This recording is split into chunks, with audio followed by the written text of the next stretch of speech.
When you create a multi-steps app, you often assign variables from one step to another and all those things, and often you could come across like there could be some errors which you may because of which you may not be able to publish this app.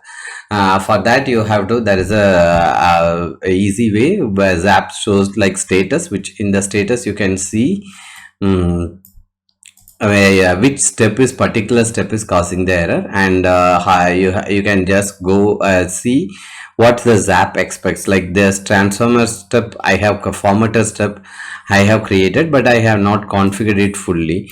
So it's showing like you have to have the mandatory field ready. Otherwise, Zap can't work without that those things.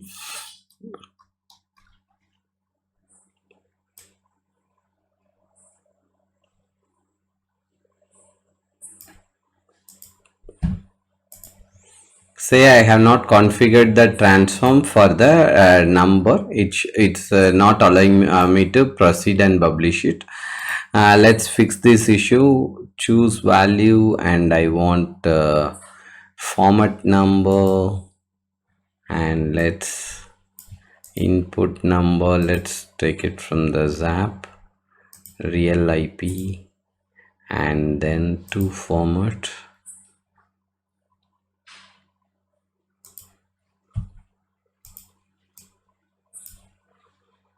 And I have filled the uh, all the mandatory fields, and now I'm good to go.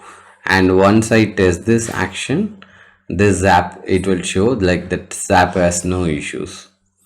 And this way you can easily identify the issues. And what if you have created a good version earlier, but when you tried it,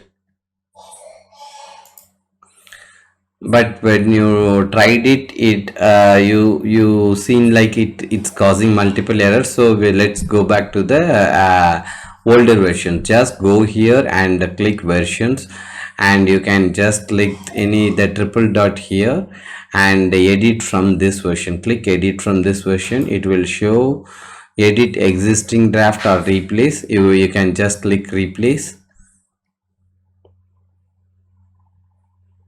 and once you replace it, it will completely replace the restore to the older version. The only caveat here is like it's the most of the subscription, at least the